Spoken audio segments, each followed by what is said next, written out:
Oramos a Deus. Eterno soberano Deus, louvamos a Ti, Senhor, por essa noite maravilhosa na Tua presença. Nos ensina, Senhor, a Tua palavra, através, Senhor, de finanças que precisamos aprender de Ti, para que possamos ser sábios, Senhor, entendido nesse mundo ao qual o Senhor é o Rei da glória. Senhor, vem abençoar a todos, Senhor, para que possamos ter sabedoria. Senhor, continua abençoando Teu servo, nosso irmão Assis, Senhor, para a honra e glória do Teu santo nome. Amém.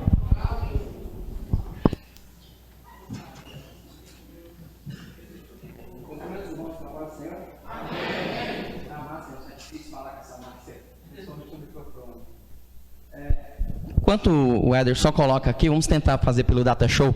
Preparei aqui, irmãos, uma apresentação que eu acho que é uma lição para nós todos, né? Eu acho que eu vim aqui recentemente, quando nós falamos em uma live sobre o processo que nós estamos vivendo do período de pandemia.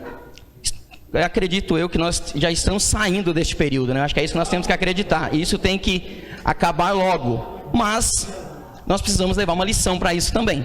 Então nós precisamos aí aprender com tudo aquilo que aconteceu nesses 5 meses. Então tem algumas informações novas que eu vou colocar aí, tem umas que quem participou da outra live já viu também algumas questões.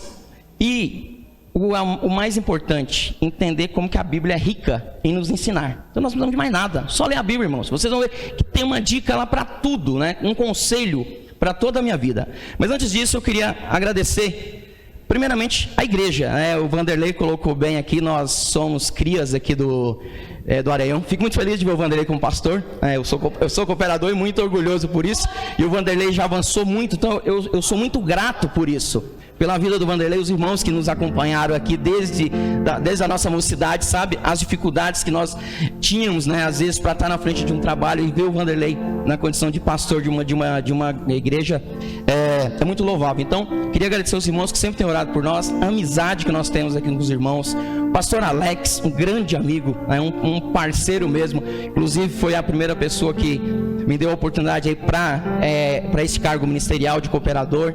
Pastor Alex também, que foi o idealizador da questão de palestras de educação financeira. Não conseguimos fazer isso no Jussara, mas ficou ali, pastor, né? Ficou a dica, ficou ali o aprendizado e mudei de igreja, fui para Botujuru, e de lá para cá a gente tem falado algumas coisas sobre finanças, tá? Então o meu pastor Marcelo, que é o pastor lá do Botujuru também, que tem sido um apoiador, tem andado sempre com a gente, mandou um abraço para a igreja, para o pastor Alex.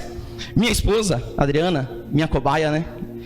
Quando a gente fala assim de economia, da questão aí de educação financeira, ela é a primeira que eu pego no pé. Porque eu vou mostrar aí. Primeiro a gente tem que dar um exemplo em casa.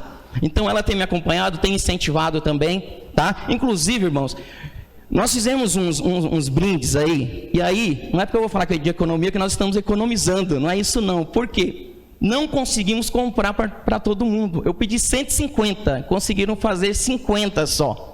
Então eu conversei com o irmão Cláudio, vamos dar prioridade então para os irmãos adultos, né? Os jovens nos entendam, depois a gente manda para vocês aqui. Não foi porque a gente economizou mesmo não, tá, irmãos? Podem ficar tranquilos quanto a isso.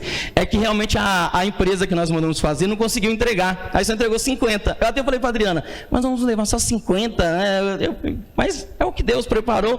Então nós vamos entregar só uma caneta, um caderninho para anotações, né? Para a gente também já ir pegando esse hábito, tá? O Éder, que sempre tem nos apoiado aí em toda a questão de estrutura, aí é um grande amigo que eu tenho também, né? E os meninos aqui, os músicos, Gessiel, Samuel, Marcelo, são pessoas aqui que a gente tem muita consideração. Nós vamos falar hoje, irmãos, de 3 temas: dinheiro, planejamento financeiro e o Brasil de hoje, como nós estamos vivendo. Mas antes disso, eu queria compartilhar com os irmãos um texto que está lá em Neemias, capítulo 5. Se os irmãos puderem abrir as vossas Bíblias, prometo ser rápido. Um estudo de educação financeira levaria no mínimo umas 3 horas, para a gente realmente estar debatendo assuntos, interagindo com os irmãos, cada um tem uma experiência. Mas infelizmente o tempo não dá, né? O tempo é curto, mas nós vamos tentar ser bem breve aí nos comentários. Então, Neemias, capítulo 5, eu vou ler alguns versículos aí, os irmãos vão acompanhando. Foi grande, porém, o clamor do povo e de suas mulheres contra os judeus, seus irmãos, porque havia os que diziam: somos muitos nós, nossos filhos e nossas filhas, que nos dê trigo, para que comamos e vivamos. também houve os que diziam: as nossas terras, as nossas vinhas e as nossas casas hipotecamos, para tomarmos trigo desta fome. Houve ainda os que diziam: tomamos dinheiro emprestado até para tributo do rei, sobre as nossas terras e as nossas vinhas. No entanto, nós somos da mesma carne como eles, e os nossos filhos são tão bons como os deles. E eis que sujeitamos os nossos filhos e as nossas filhas para serem escravos. Algumas de nossas filhas já estão reduzidas à escravidão. Não dá em nosso poder evitá-lo, pois os nossos campos e as nossas vinhas já são de outros. Ouvindo eu, aí Neemias falando, eu, pois, o seu clamor e essas palavras, muito me aborreci. Depois de ter considerado comigo mesmo, repreendi os nobres e magistrados, e lhes disse: sois usurários, cada um para com seu irmão. E convoquei com eles um grande ajuntamento. Disse-lhes: nós resgatamos os judeus, nossos irmãos, que foram vendidos a gentes, segundo as nossas posses, e vós outra vez negociareis vossos irmãos, para que sejam vendidos a nós. Os irmãos podem se assentar. O que nós vamos analisar aqui, irmãos? Pastor, me permita, acho que fica mais fácil até para a gente... O texto de Neemias, o povo vivia em cativeiro. Obrigado, Marcelinho. Deus usa ali a vida de Ciro e faz com que o povo volte para Jerusalém. Começam todo um processo de reedificação dos muros, construção do templo. Todo esse povo de Deus, eles viviam como escravos, pagando altos impostos para os reis babilônicos. O que nossos irmãos começam a fazer quando tem oportunidade de novo? Cobrar impostos, cobrar juros dos seus irmãos. Esse é o cuidado, irmãos. Por que eu trouxe esse texto? Porque eu fiquei pensando, como podemos nós, muitas vezes, sermos beneficiados pelos nossos irmãos e depois extorquí-los, e depois nos aproveitarmos deles? Então Neemias começou a ficar irritado por causa disso, porque olha que situação que nós vemos. E isso o dinheiro faz com nós, seres humanos. Se nós não tivermos cuidado, irmãos, o dinheiro é uma arma. Nós precisamos dele, sem dúvida nenhuma. E isso nós vamos falar, porque também tem que cair por terra esse tabu que nós não precisamos de dinheiro. Nós precisamos sim, tá? Mas nós temos que saber que dinheiro não é o fim. Dinheiro é um meio de pagamento. Se eu tenho um desejo de algo, eu preciso do dinheiro para adquiri-lo. Mas o dinheiro não é o centro da minha vida. É o centro da minha vida? Eu preciso do dinheiro o quê? Para prover uma situação confortável para os meus familiares. Então eu não posso nunca colocar o dinheiro, irmãos, acima de tudo. Porque aí eu começo a vender os meus próprios irmãos, que é o texto que nós acabamos de ler. Então nós temos que ter cuidado com isso. Então o que é dinheiro? Olha uma definição aqui que o próprio Banco Central dá. A palavra dinheiro vem do latim denarius, nome dado a uma antiga moeda romana. Essa palavra foi usada para denominar uma moeda de prata e cobre que circulava em Castilha, na Espanha, depois utilizada para todas as moedas e todo tipo de dinheiro. Então um cartão de crédito é dinheiro, não é isso? Uma casa que eu tenho também é dinheiro. Então o dinheiro não é só espécie. Tem gente que guarda dinheiro debaixo do colchão, criou isso, né? Preciso de dinheiro. Às vezes na mídia a gente vê malas de dinheiro, né? Tanto dinheiro, não sabe nem o que fazer mais com dinheiro. Então essa ambição por dinheiro é que é o problema. Tinha um versículo que nós sempre usamos, que era o quê? Todos vão lembrar disso aqui, O amor, a gente falava, o dinheiro é o princípio de todos os males. Foi isso que o Timóteo estava falando? Que o dinheiro é o princípio de todos os males? Ele está falando do amor. Por quê? Nessa passagem também as pessoas começaram a pregar o evangelho e começaram a ver no evangelho uma fonte de renda, de dinheiro, de ganhar dinheiro. E aí ele vai e fala, o amor ao dinheiro é a raiz de toda espécie de mal. E nessa cobiça, ou seja, essa busca incessante de sempre querer ganhar, se desviaram da fé e se traspassaram a si mesmo com muitas dores. Então olha o cuidado que nós temos que ter com dinheiro. tem mais. Para falar de dinheiro, ó, olha esse estudo. E aí onde eu quero entrar, gente? Porque falar de dinheiro é difícil, porque muitas vezes não quero colocar a minha situação ruim na mesa, eu não quero conversar com a minha esposa, com meus filhos, e aí começa a alavancar um problema.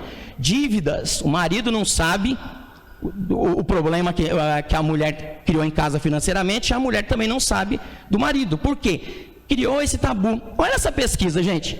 Isso aqui é mundial, ó. Segundo o estudo do banco Wells Fargo aqui, ó, Estados Unidos, falar sobre dinheiro é mais difícil do que falar, ó, sobre sexo, morte, religião e política.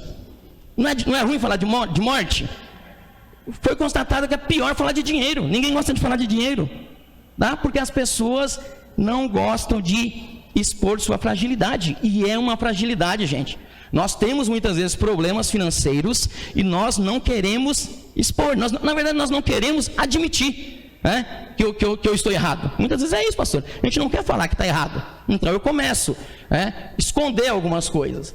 E aí também eu trouxe um dado, só para a gente também contextualizar isso, na questão do dinheiro. Olha a questão do dinheiro. E aí outro dia uma pessoa perguntou para mim, mas pouquíssimas pessoas hoje usam dinheiro em espécie para pagamentos. Olha esse dado que interessante. 96% de uma pesquisa do Banco Central diz que ainda usam dinheiro. Para os jovens, não parece que isso não é real? Porque hoje tudo é o quê? Celular, cartão de crédito, não é isso? Agora está surgindo bitcoins, né, entre outras coisas. O mundo digital tem abraçado, mas mesmo assim usa muito ainda o dinheiro. Então, essa primeira parte nós estamos falando do dinheiro, só para a gente entender como que funciona. Ó, então, é um problema ter dinheiro? Sim ou não? Não. É ótimo, né, pastor? Se a gente tiver dinheiro, é ótimo. O problema é amar o dinheiro.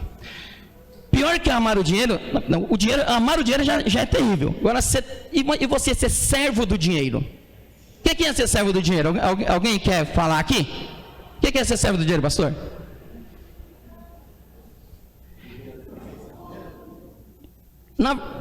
Viver na dependência, mas na verdade é sempre pela falta dele, né? O que é ser refém? Ó, você imagina o seguinte: eu trabalho o mês todo, chegou no dia 5, eu não vejo nada, porque aquele dinheiro sumiu, dívidas, eu me tornei refém dele, eu preciso ganhá-lo, não porque eu tenho domínio sobre ele, na verdade ele já está me dominando, né? Então eu sou refém dele, dinheiro entra na minha conta, eu não vejo mais. Então, esse é um outro cuidado que tem também. Então, eu preciso ter dinheiro, eu necessito ter dinheiro como meio de pagamento, como meio de realização de sonhos, mas eu não posso amar o dinheiro. E também não posso ser refém do dinheiro. Eu tenho que dominar. O que é dominar o dinheiro, gente? Eu receber meu pagamento e eu decido o que fazer com ele. Quantos de nós fazemos isso? Recebi. Agora eu vou fazer, o que eu vou fazer com esse dinheiro? Vou no mercado... vou comprar um teclado novo, né, Samuel? Então, isso é ter domínio sobre dinheiro, não é isso? Agora, quando eu trabalho e não consigo fazer nada além do que já foi feito lá atrás, eu não tenho domínio sobre ele. Ele está me dominando já sou servo dele, tá? Então é um cuidado. Então eu preciso para ter essa autonomia, ó. Mas olha para que é? Necessidades familiares e para ajudar o próximo. Nesse momento de pandemia, quantas pessoas muitas vezes nos procurou pedindo ajuda, nós tivemos vontade de ajudar e não podíamos, porque nós também não tínhamos, porque nós não nos preparamos para isso, tá? Então cuidado, gente, hoje o que nós vamos falar muito é isso, é eu ter essa autonomia, ó, eu cuido do meu dinheiro, eu consigo lidar com ele, eu sei o que eu faço com ele. Nós já chegamos numa situação que nós já não decidimos mais. O nosso pagamento, eu não consigo mais decidir o que eu vou fazer com ele. Ele já está totalmente comprometido. Nós vamos falar isso mais para frente, mas existem pessoas que já comprometeu o 13º lá de dezembro. Estou mentindo? Eu cuido de uma cooperativa de crédito, mas a gente vê é isso. As pessoas todas querendo antecipação, antecipa. Tem funcionários, e lá na empresa tem isso, que já pedem, ele já está contando com as horas extras que ele vai fazer daqui 3, 4 meses. O que garante isso? Tá? Então, vamos ter muito cuidado com o dinheiro. Nunca nos esquecer, tudo é dado por quem? Olha o que Davi falou. lá em 1 Crônicas, porque quem sou eu e quem é o meu povo para que pudéssemos dar voluntariamente essas coisas? Tudo vem de ti, nós apenas te demos o que vem das tuas. Se tudo é de Deus, quando eu sou negligente com o meu dinheiro, eu estou falhando com quem? Com Deus.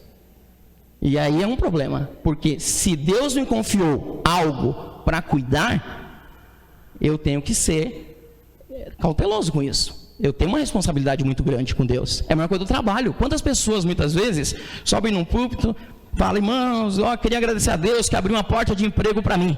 Deus abriu a porta de emprego. Chega na empresa, trabalha de qualquer jeito, chega atrasado, falta. Como Deus nos dá algo e nós tratamos com tanto desdém, né?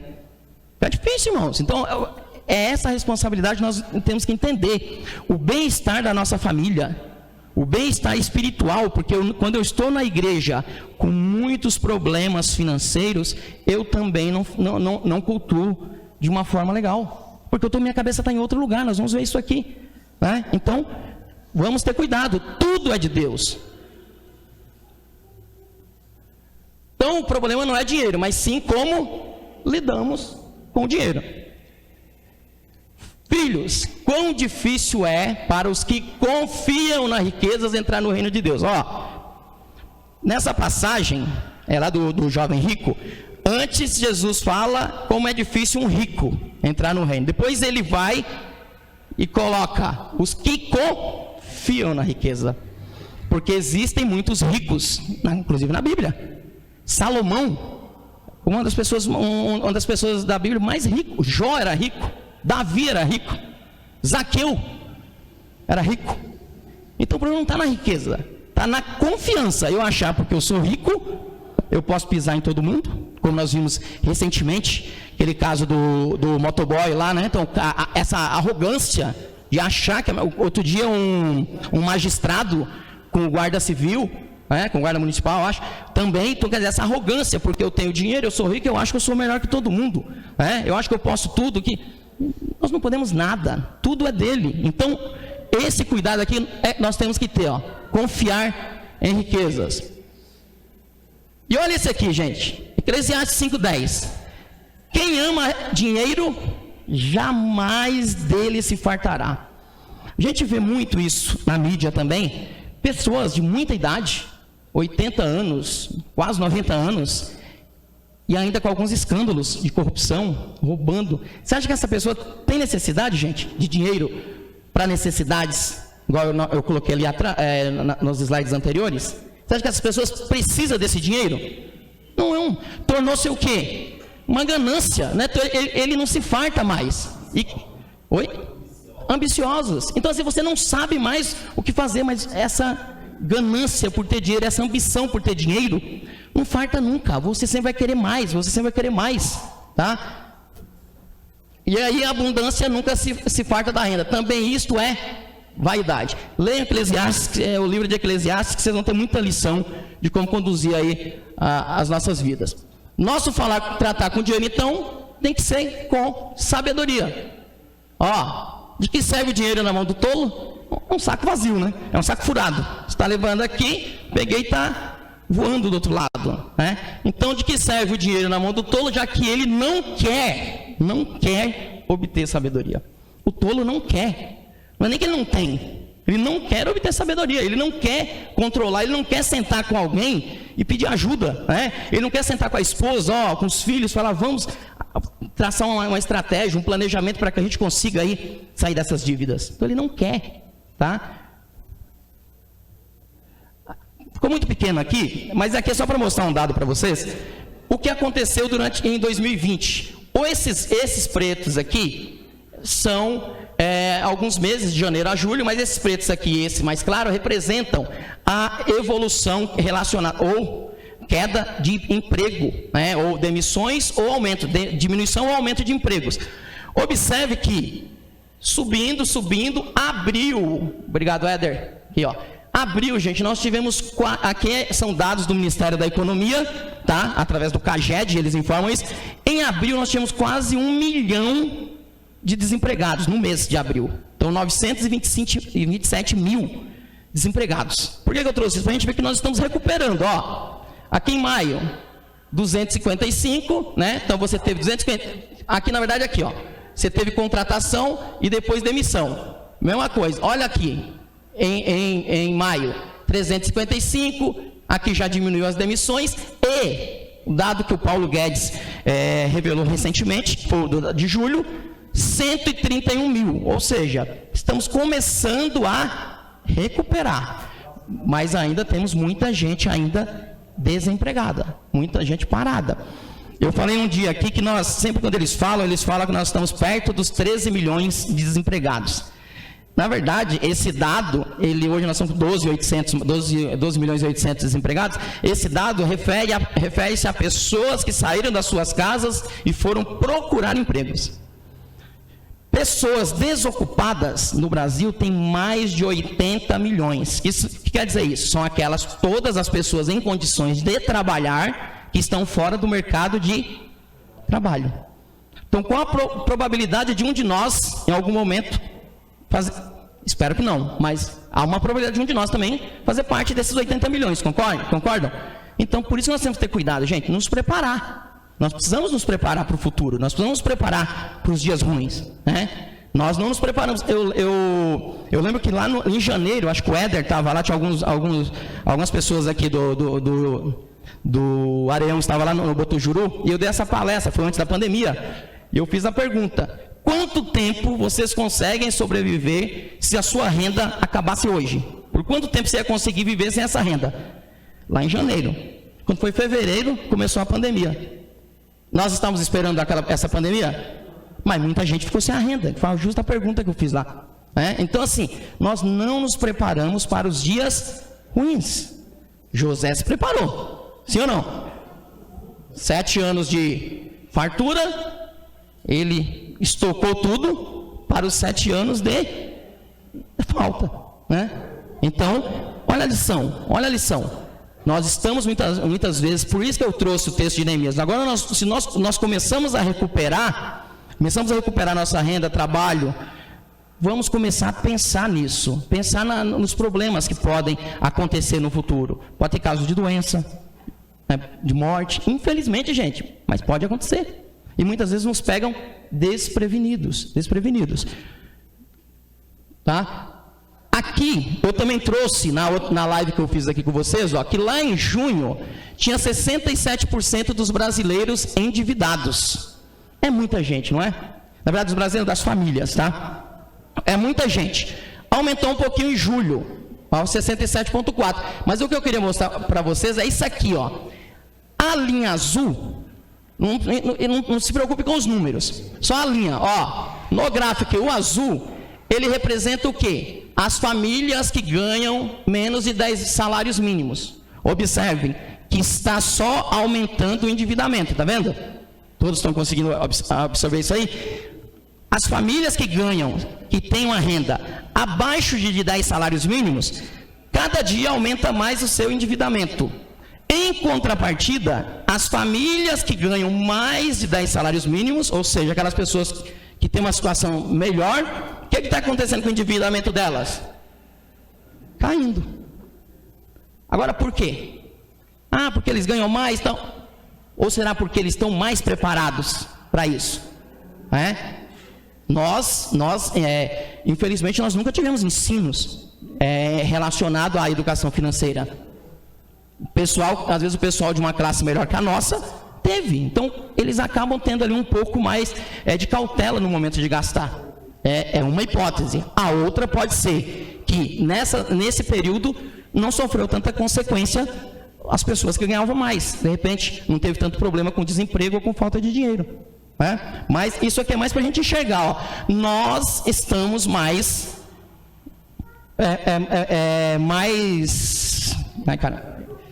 propícios a aumentar o endividamento, se nós não tomarmos uma atitude. Ontem, sexta-feira, eu vi um dado do Serasa, e aí vai para os jovens aqui. Os jovens de 18 a 24 anos gastam em média R$ 522 de cartão de crédito todo mês. É uma média. O jovem gastar todo mês R$522 de cartão de crédito, ele tem que ganhar pelo menos, aí brincando, uns 2.500, né, por mês. Será que todos os jovens de 18 a 24 anos ganham? Isso. Então você vê, esse dado do Serasa, R$522 é a média de gasto com cartão de crédito pelos jovens de 18 a 24 anos. Então você vê como nós brasileiros gastamos, né? A gente gosta mesmo de comprar. Esse consumismo aí que acaba nos derrubando. E aí, aqui vem uma coisa bem interessante, irmãos. Nós sempre, acredito que a maioria de nós aqui, sempre falamos o quê? Vamos trabalhar e se aposentar. Não é isso? E aí sem entrar no mérito da reforma trabalhista, que fica até um pouco mais complicado. Mas olha só como vivem os aposentados aqui no Brasil. Ó, 1% apenas são independentes. Ó, de 30 milhões, que depois eu vou colocar aqui, de aposentados que tinha em 2019 no Brasil, só 1% consegue se aposentar e viver sem precisar de ajuda de ninguém, sem precisar trabalhar, sem precisar do parente. Não é muito pouco? Você está falando de... É pouquíssimo, gente. A cada 1.000 aposentados, você está falando que 30, né? Menos, né? 3, na verdade, você está dizendo aí que consegue aí sobreviver com a aposentadoria. Então, esses 1%, entende-se que é o quê? Foi aquele que economizou, né? Eliminou dívidas, se aposentou tranquilo, sem ter dívidas. Mas a maioria dos brasileiros se aposenta com dívida. Recentemente estava na empresa, e agora com essa pandemia, mandando a gente embora, optou para mandar, primeiramente quem? Que infelizmente não tem o que fazer. E aí eu falo, irmãos, não é puxando para a empresa, eu acompanho o mercado. Não tem o que fazer. As demissões que as empresas estão fazendo é porque a receita realmente caiu, não tem muito o que fazer, infelizmente. Então está mandando. Optou por quem? Os aposentados, porque já tem uma renda. E aí estou lá no banheiro lá da empresa, estou aposentado, você demitido. Ele falou o seguinte para mim, e é preocupante, porque eu estou com 64 anos, tenho aposentadoria e ainda vivo, e eu tenho que pagar aluguel. Agora me diga, irmãos, ele vai estar dentro desse 1%? Não. Né? Então, essa preocupação a gente tem que ter. Ó, 25% são obrigados a trabalhar. Então, me aposentei, mas tenho que continuar trabalhando. 28% dependem de caridade. Alguém tem que ajudar. E tem que ajudar mesmo. Pessoal, a gente tem que ajudar a igreja, né, pastor? Ajuda mesmo. Mas, olha lá, 28%. E 46% dependem de parentes. Então, os filhos, muitas vezes, têm que abraçar esse aposentado. Tem que dar ali e estar ajudando. É muito comum isso, né? A gente ouviu, eu tenho que ajudar meu pai, porque aposentado, tem que ajudar a OB. Porque, infelizmente, essa é a condição dos nossos aposentados. Então, eu posso hoje, né, só pensar em aposentadoria? Posso, desde que eu trace um plano para que eu chegue lá na minha aposentadoria tranquilo. Né? Geralmente, aposentados, você pode olhar, quem são os aposentados bem-sucedidos? Tem um monte de casa de aluguéis, não é isso? Então, ele consegue a aposentadoria, mas outras rendas ali paralelas, e consegue sobreviver. Então, é difícil. Mas então, vamos ter cuidado com isso aqui. Ó. Tá? Isso foi um dado do IBGE. Então, ó, e aí vem os problemas que nós enfrentamos todos os dias relacionado aí a problemas financeiros, tá? Estresse, depressão, desânimo, baixa autoestima, desatenção, isso na saúde. No trabalho, presenteísmo, estou lá, mas minha mente está longe, porque eu estou preocupado com a pessoa que vai me ligar, com o banco que vai me ligar, com a agiota, infelizmente, que vai me ligar, Casas Bahia que vai me ligar. Então, esse presenteísmo é isso, né? Eu estou no trabalho, mas minha cabeça está em outro lugar, eu estou preocupado, eu preciso achar uma solução. Ó, absenteísmo começa a faltar, né? Baixa produtividade, demissão, carreira prejudicada. Você imagina, uma pessoa que tem seu salário, chega no dia do pagamento, não recebe nada, ele tem motivação para continuar trabalhando? Não, ele vai estar desmotivado. É natural. Né? Então acontece. E a carreira, sem dúvida, prejudica, porque muitas vezes é comum, vou pedir para fazer um acordo. Né? Ele quer sair da empresa achando que isso vai resolver o problema financeiro dele. Tá? Então, na família, problema de relacionamento. Tem problema, pastor, de relacionamento assim? Algum casal procura o senhor quando está com problema financeiro? Não vai ter mais, né? Mas, meus irmãos, isso é comum. Problema de relacionamento, mulher, marido, filhos, problemas financeiros atinge ali a sua família, atinge a sua casa, tá? Falta de comunicação, falta de harmonia, comprometimento de sucessão hereditária. Ou seja, eu deixo para os meus filhos só dívidas. Olha outra preocupação. É isso que Deus quer da gente também? Que eu vá e deixe lá para a Sofia, pastor, os carnês para ela pagar? Irmãos, olha que irresponsabilidade nossa também. Eu começo a criar dívidas, e quem absorve isso? Meus filhos. Deixo tudo para meus filhos. Irmãos, hoje é um dia de reflexão, não é palavra para a gente ficar aqui, é estudo, né, pastor? Então, assim, é reflexão. Acho que assim, algumas coisas nós temos que mudar. E eu falo aqui com muita propriedade, porque a maioria que me conhece sabe que não está falando nenhum cara rico, falando um cara que trabalha, todo mundo aqui, né? Eu era aqui do Areião, então é mais fácil falar, né? Porque às vezes quando você vai no outro lugar, o cara fala assim porque ganha milhões, não é meu caso, tá? Então vocês me conhecem, então assim, trabalhamos, e se nós não nos controlarmos, nosso trabalho todo é em vão, né? Nós só vamos ter problemas, mais problemas. Precisamos de um planejamento financeiro.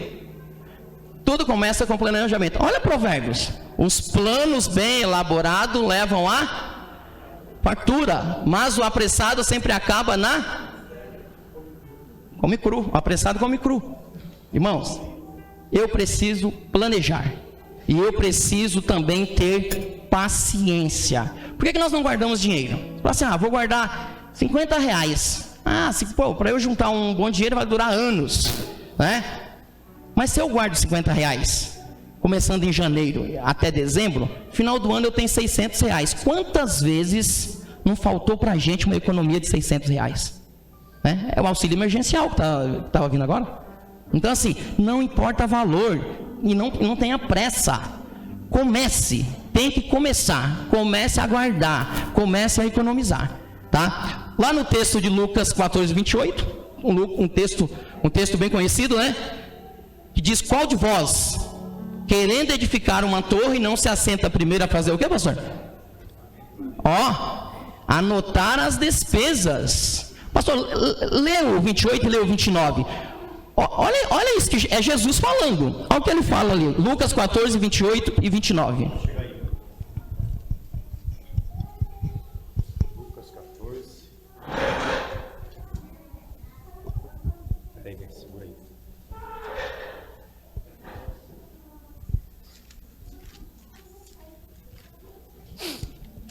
Lucas 14, 28 e 29.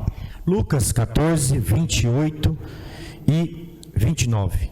Pois qual de vós, querendo edificar uma torre, não se assenta primeiro a fazer as contas dos gastos, para ver se tem com o que acabar? Para que não aconteça que, depois de haver posto os alicerces, e não a podendo acabar, todos que a virem comecem a escarnecer deles.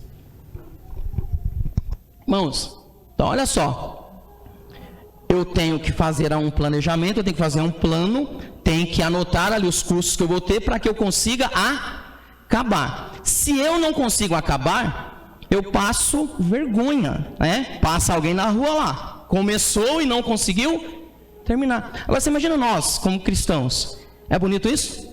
De começar um projeto e fica ali na metade, as pessoas falam, olha lá, diz que é cristão, diz que é filho de Deus, que Deus providente, está lá. Quantos anos aquela obra? Então, não adianta. Vai começar algo, planejamento tem que ser feito primeiro. Primeiro planeja, depois começa. Não o inverso. Quantas pessoas já ouviram falar assim, eu comecei e agora eu estou anotando tudo que eu gastei. Existe isso, gente. Primeiro eu faço o planejamento e depois eu começo a obra, tá? Então, eu preciso entender isso aqui. Deus proverá, é verdade. Nós usamos, nós usamos muito a palavra de Deus como desculpa. Usamos? Nós vamos ver aqui até a questão do trabalho. Muitas vezes nós usamos a palavra de Deus como desculpa. Deus proverá, né? No pouco é muito com Deus, né? Só que não é isso que Deus fala. Deus fala o quê? Que nós temos que fazer. Nós temos que ir atrás. Lógico que Deus vai nos abençoar, irmãos. Mas a ação tem que ser minha. Se eu quero um emprego, Deus pode te dar um emprego?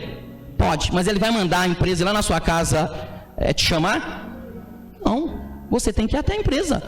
Então, nós nos acomodamos e muitas vezes usamos esses jargões aí para justificar muitas vezes a nossa preguiça, né? Vamos dizer assim. Pense nesses 3 itens: desperdício, supérfluo e necessário. Então, como que eu economizo? Me atentando ao desperdício. Você sabe que no Brasil nós desperdiçamos mais de 30 milhões de toneladas de alimentos? Desperdiçamos 30 milhões aproximadamente de toneladas de alimentos e nós temos 5,2 milhões de pessoas passando fome. Não é um absurdo isso? Representa 10%, gente, de tudo que o Brasil coloca disponível, 10% é desperdício. No mundo é pior. No mundo está mais de 1 bilhão de desperdício. 30% do que é produzido no mundo é desperdiçado. E um monte de gente passando fome. Olha que coisa. Então, quando eu penso em educação financeira, eu também tenho que medir. Olha o desperdício que estou fazendo. A energia, deixa a televisão ligada num quarto, vou assistir na sala e está lá. Eu fico pegando no pé da Sofia. Sofia, você deixou a televisão ligada lá em cima. Gente, tudo é desperdício. Se eu estou com uma luz acesa sem uso, é desperdício. Supérfluo. O que é o supérfluo? Coisas que eu compro sem necessidade. É um desperdício também. Mas são coisas desnecessárias. Quantas vezes está passando na Marechal, eu olho, você não foi na Marechal para comprar aquilo, não é isso? Mas eu olhei e vi, vou lá. Aí você chega em casa, não dá um arrependimento? Por que eu comprei isso, né? Por que eu troquei de celular? Meu celular funcionava. O supérfluo é isso também, né? Então, muitas vezes eu compro coisas que eu não tenho necessidade. Gente, não confunda educação financeira com ser, desculpa a palavra, miserável, né? Eu não vou agora comer um lanche com a minha família. Não é isso. Mas existem situações que eu consigo diminuir. Eu consigo evitar esse desperdício. Então, o que for desperdício, então, eu tenho que fazer o quê? Eliminar urgente. Se eu estou desperdiçando água, tem um vazamentinho lá, eu tenho que cortar. Se a energia, tem que... Lá não adianta ficar culpando só a Enel, não. Tá certo que a Enel exagerou aí, né? Com todo mundo. Mas vamos fazer a nossa parte. Então, desperdício, elimine. Supérfluo, reduzir ou eliminar. Nem tudo eu consigo reduzir, mas vou eliminar. Não é tudo que eu vejo que eu preciso comprar. Algumas tudo bem, às vezes é útil, né? Eu vou usar. Mas tenta reduzir ou eliminar. E o necessário, otimizar. Então, a energia elétrica é necessária, mas eu posso otimizar, não posso? Eu posso, de repente, o banho ser mais rápido, posso, de repente, trocar por gás. Tem algumas coisas que eu consigo melhorar para diminuir esse consumo, né? Então, o necessário você não consegue eliminar, mas você consegue otimizar.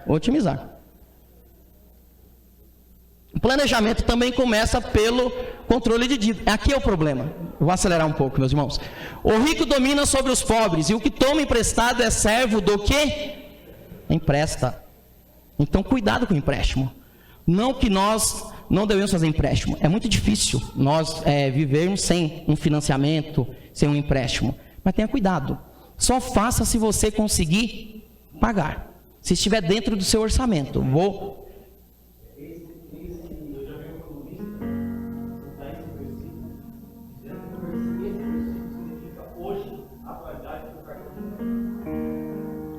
Nós somos, pastor, nós somos servos do cartão de crédito. o pastor falou muito interessante, porque muitas vezes nós ficamos pagando o mínimo, nunca consigo quitar a fatura. Então calma aí, virei servo, porque o cartão de crédito é um empréstimo, cheque especial é um empréstimo, e muitas vezes nós pensamos que é dinheiro nosso, porque o banco coloca lá, disponível, né? Saldo mais limite. Nossa, posso usar. Cheguei lá na Marechal, tô passando, viu, sei lá, opa, olhei aqui meu saldo no aplicativo. E agora tá rápido, né? Que antigamente você tinha que ir lá no banco tirar o extrato, no caixa eletrônico. Agora você pega aqui no celular. Nossa, eu tenho saldo, dá para ir lá. E às vezes é um empréstimo que você tá tomando, né? Então, cuidado. Olha.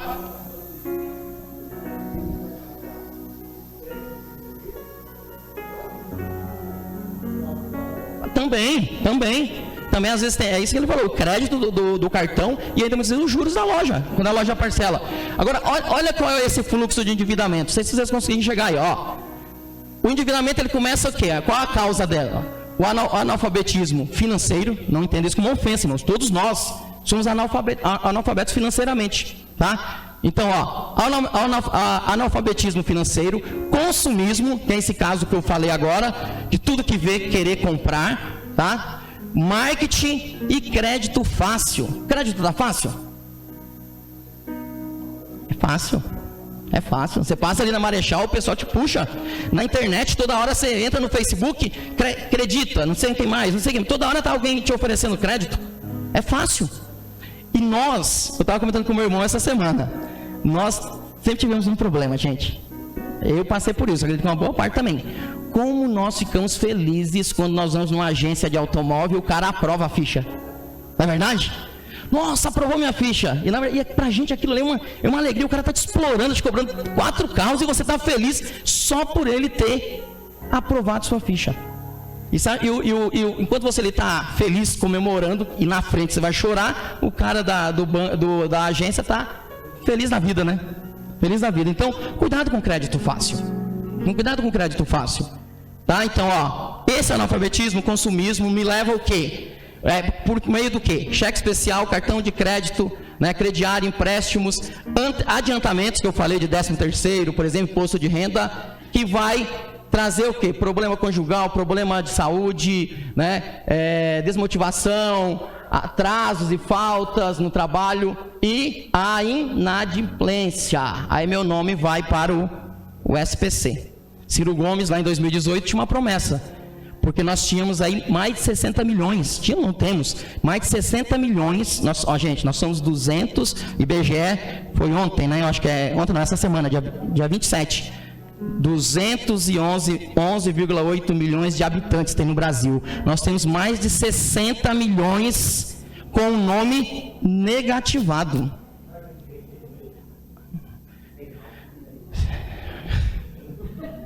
Eu estava na igreja, eu dei um exemplo, recentemente, eu dei um exemplo seguinte, ó, se você deixar de pagar 2.000 hoje, se deixasse pagar um cartão de crédito a 13%, em 6 meses ia para 4, em 1 ano ia para 8, em 3 anos ia para 160 mil, que é juros sobre juros. Então, se eu ficasse com um cartão de crédito devendo 2.000 e eu ficasse 3 anos sem pagar, essa dívida ia para 163 mil. A pessoa falou assim, mas não vou nem falar no microfone, mas depois o banco vem, tira os juros tudo e perdoa a dívida. Muita gente pensa assim, tá? E isso, gente, na verdade, é agir de má fé. É agir de má fé. Lógico, depois de 5 anos, imagina você ficar com seu nome negativado 5 anos, vai para uma empresa, para uma advocacia, uma empresa de cobrança, e aí lógico que ele vai ficar negociando com você, mas até lá, você já perdeu o emprego, já não conseguiu arrumar um emprego por estar com o nome sujo, já não conseguiu comprar mais nada, você não evoluiu nada, porque seu nome está sujo. Então, pensar muito pequeno, eu imaginar que eu vou comprar hoje, não pagar, e daqui 5 anos eu vou negociar. Pelo amor de Deus, gente. Não, sumir não some, não. Sumir não some. Será que sobe? Não sei, não vou falar. Vou me abster, né? Vou me abster da resposta. Rapidinho. O que leva a endividar? Falta de planejamento e controle de despesas, gasto da renda que ainda não recebeu, é o caso que eu falei de já contar com hora extra, já contar com promoção. Tem gente que já conta com promoção. Eu vou fazer assim, acho que daqui 2 meses meu chefe falou que vai me efetivar, né? E será que vai?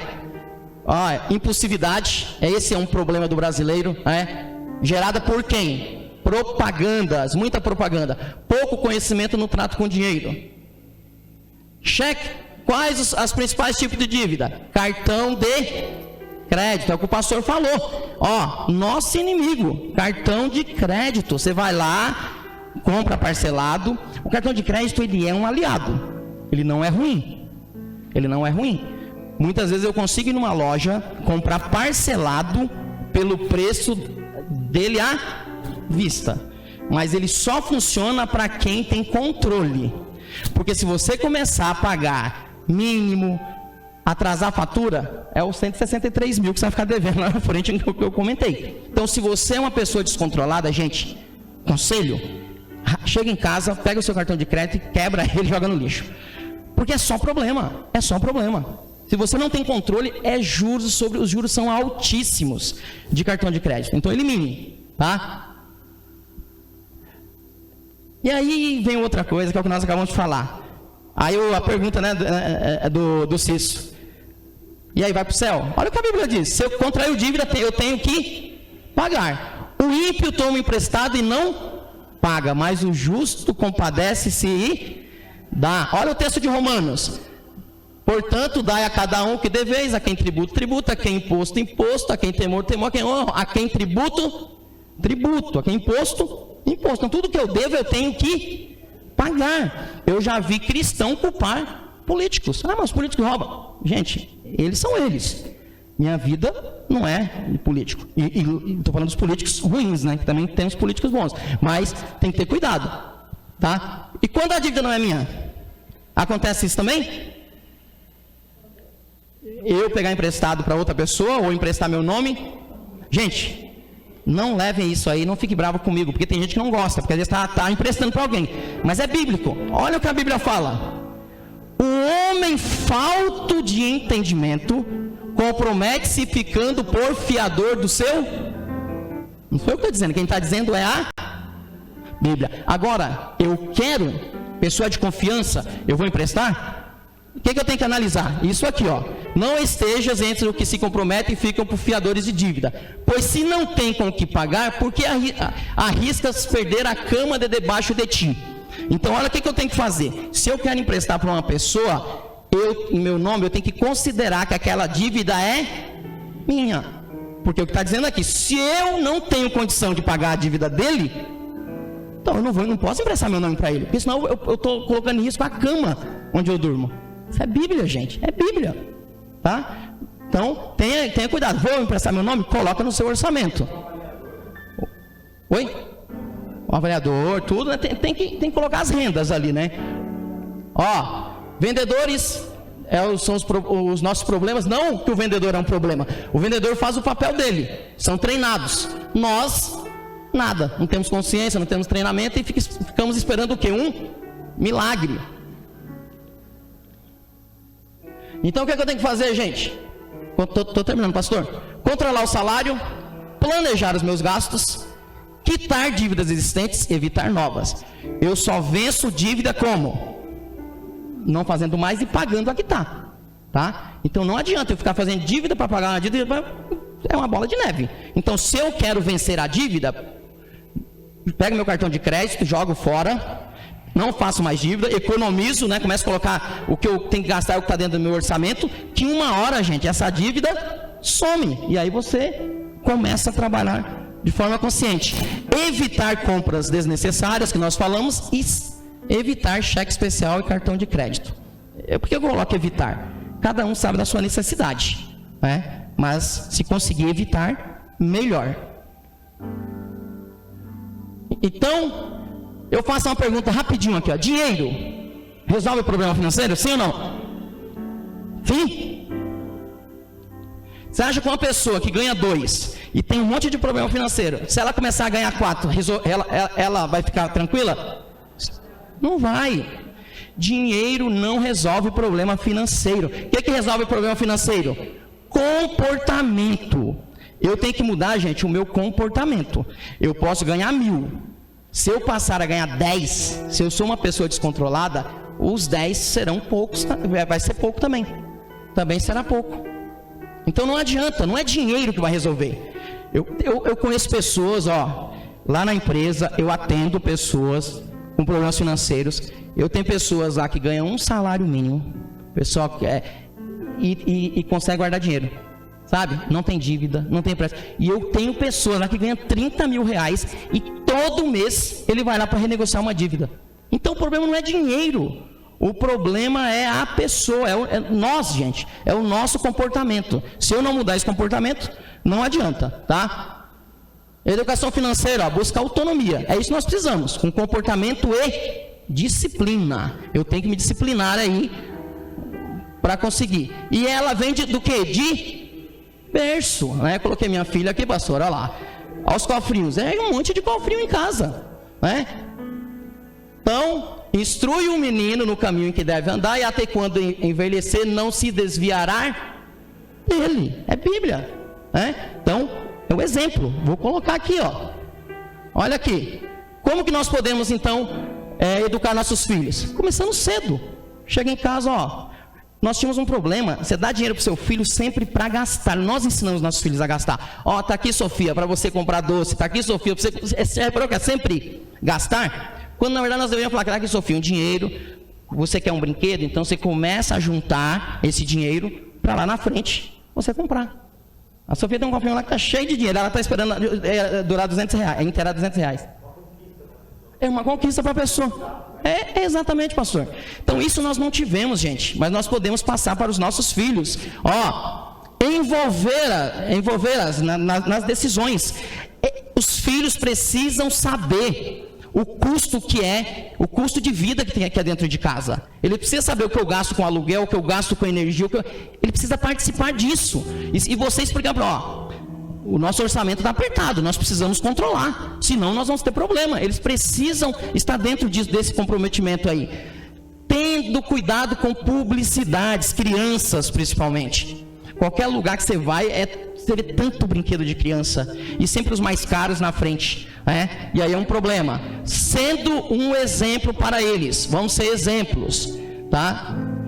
Então, ciclo, receba salário, guarda uma parte, paga as contas e o dízimo, analisa a necessidade, só depois que eu vou comprar outras coisas. Primeiro eu pago o que eu devo. Hábitos, anota gastos, pede desconto, não compra por impulso, compara preços, paga-se primeiro, né? Pagar-se primeiro e investir mensalmente.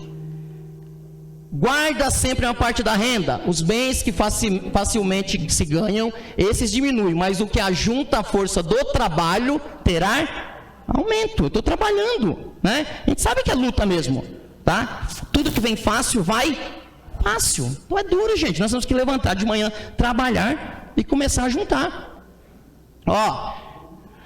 Quais os tipos de investimento que o brasileiro mais investe? 84% dos brasileiros investem na poupança, que é o mais comum. Mas também, hoje não está rendendo quase nada, porque a taxa de Selic tem outros meios aqui, mas isso tem que ser numa outra oportunidade, para a gente falar sobre como você guarda melhor o dinheiro. Mas a poupança é o principal. Rapidinho, poupando, quem ganha R$1.000, gente, se poupar R$100, em 10 anos você tem 18 mil, é o que eu falei. 10 anos é muito, não é? Se você tivesse começado isso 10 anos atrás, 18 mil reais estava bom para você hoje?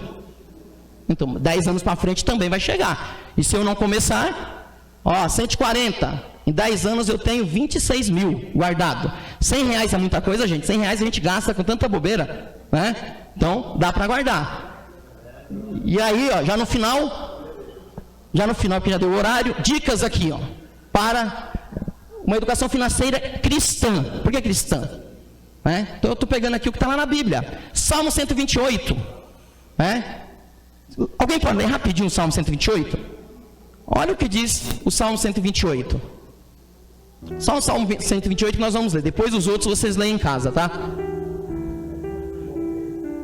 Quem achar aí, por favor? Pode ler, irmã.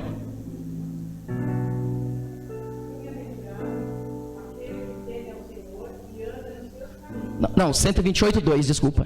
Já leu 2 direto. Pois comerás o trabalho das tuas mãos e viver bem. Pois comerás do salário das tuas mãos. E nós temos pessoas que infelizmente começam a explorar outras, né? Nós precisamos sempre comer, gente, do nosso trabalho, e nós viveremos bem. Tenha mais de uma renda, lê o texto lá depois de Eclesiastes, guarde parte da sua renda, Provérbios 21:20, trabalhe com propósito. Eu preciso ter um propósito para trabalhar, eu preciso ter um objetivo. Por que eu trabalho? Porque eu quero uma condição melhor para a minha família, né? Eu preciso ter um propósito, senão meu trabalho é em vão. Lê esse texto de Eclesiastes e vocês vão entender isso. Seja feliz com o que Deus te deu. O texto lá de Hebreus 13:5. Seja honesto e não se aproveite do necessitado. Tem uma pergunta que às vezes alguém me faz: nós podemos emprestar dinheiro para o nosso irmão e cobrar juros? Sim ou não? Não. É o texto que está lá em Êxodo 22:25. Dos pobres irmãos emprestarás e não cobrarás juros. Agora eu vou te perguntar, tem gente na igreja que empresta dinheiro a juros, pastor? Pior que tem, irmãos. Eu fui numa igreja uma época e eu falei isso aqui, uma pessoa depois no final falou: irmãos, e tem gente aqui. Então, deve ter mesmo, se alguém falou isso, né? Então, cuidado com isso, porque nós aproveitamos a situação, que é essa que nós vivemos agora, para judiar do nosso irmão.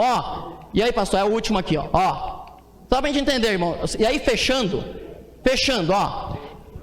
Arne Garborg, aqui poeta norueguês, disse que o dinheiro pode comprar comida, mas não remédio, mas não camas confortáveis, mas não conhecimento, mas não enfeites, mas não luxo, mas não diversão, mas não conhecidos, mas não empregados, mas não.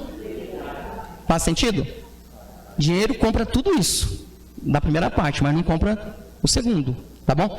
Meus irmãos, que Deus abençoe. Pastor, tinha me dado até 8h15, um minutinho, pastor, 2 minutos, tá? Que Deus abençoe a todos, obrigado pela oportunidade, desculpa aí pelo horário.